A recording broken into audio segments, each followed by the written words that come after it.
आप देख रहे हैं इंडिया टाउन न्यूज, भारत की बात, एक साल बेमिसाल। नमस्कार, आप देख रहे हैं इंडिया टाउन न्यूज और मैं हूं आपके साथ कमर गौस। आज के नेशनल पॉलिटिक्स में हम बात करते हैं महाराष्ट्र में होने वाले विधानसभा चुनाव की।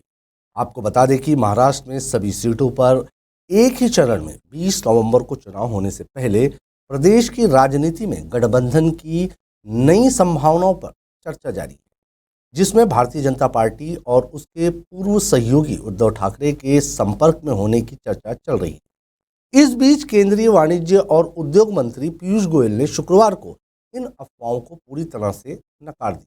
वहीं महाराष्ट्र विधानसभा चुनाव में समाजवादी पार्टी कांग्रेस की बजाय शिवसेना से अधिक नजदीकी दिखा रही है।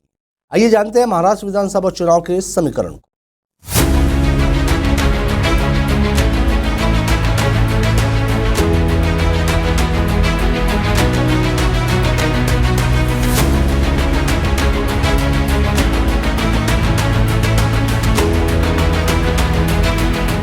आपको बता दें कि पीयूष गोयल ने एक कार्यक्रम में कहा, मैं ये बहुत स्पष्ट रूप से कह सकता हूं कि कोई पर्दे के पीछे की चर्चा, संवाद या संपर्क नहीं हो रहा है।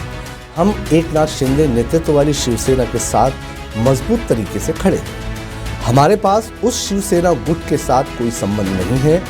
पीयूष गोयल ने कहा कि एकनाथ शिंदे के नेतृत्व वाली शिवसेना, जिसका चुनाव चिन्ह धनुष और बाण है, बाल ठाकरे के सिद्धांतों को प्रतिबंधित करती है। हम भाजपा के साथ खड़े हैं।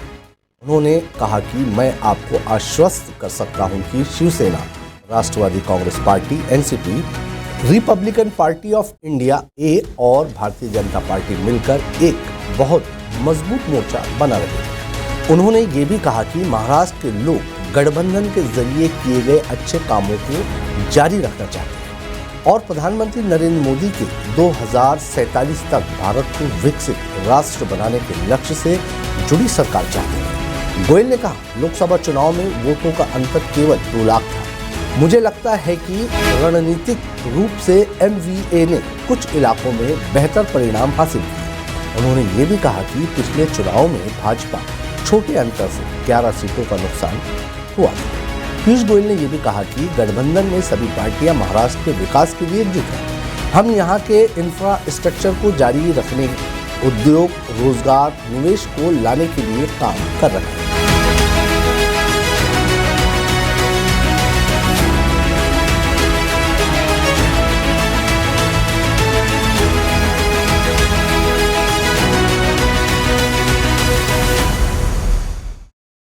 वहीं महाराष्ट्र विधानसभा चुनाव में समाजवादी पार्टी कांग्रेस की बजाय शिवसेना से अधिक नजदीकी दिखा रही है।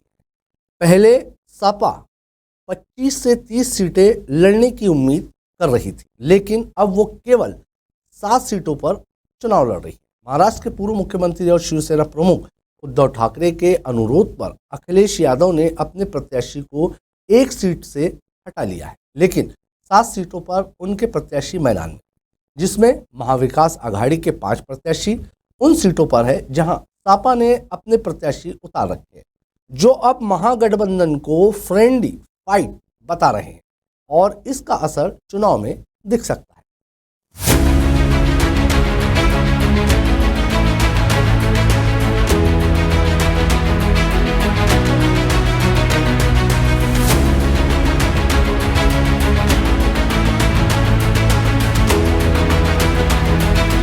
भारतीय जनता पार्टी ने 8 सीटों Bhiwandi east, Bhiwandi west, Tuljapur, Paranda, Aurangabad east, Malegaon central, Dhule और भायखला पर प्रत्याशी उतारे हैं। लेकिन शिवसेना उद्धव भी भाजपा को शिकस्त देने के लिए भायखला सीट पर लड़ रही है। पूर्व मुख्यमंत्री उद्धव ठाकरे ने अखिलेश यादव को फोन किया और उनसे भायखला सीट छोड़ने की मांग की।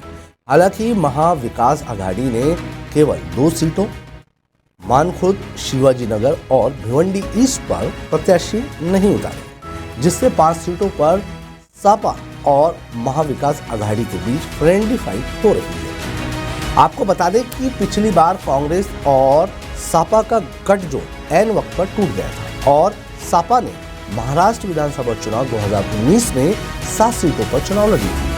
इनमें से 2 मानकोट, शिवाजी नगर और भिवंडीपुर सीटों पर जीत भी हासिल की।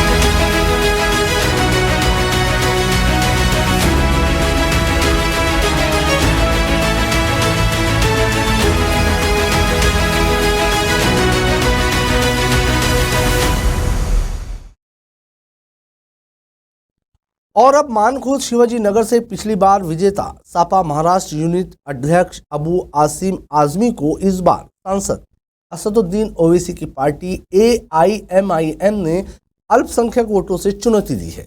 नवाब मलिक, जो खुद भी सपा में रहते हुए विधायक रह चुके हैं, NCP से चुनाव लड़ रहे हैं, जबकि महाराष्ट्र के मुख्यमंत्री एकनाथ शिंदे की शिवसेना ने सुरेश पाटिल को उतार दिया है। इस तरह युक्ति से 2 प्रत्याशी हो गए हैं। चाहे जो भी पार्टी हो और कहीं से भी अपना उम्मीदवार उतारे और किसी से भी गठबंधन करे, ये तय तो जनता अपने वोटों के जरिए ही तय करेगी। और हम आप तक महाराष्ट्र विधानसभा चुनाव की अपडेट पहुंचाते रहेंगे। फिलहाल आप देखते रहिए इंडिया टाउन न्यूज और मुझे दीजिए इजाजत। नमस्कार। आप देख रहे हैं इंडिया टाउन न्यूज, भारत की बात, एक साल बेमिसाल।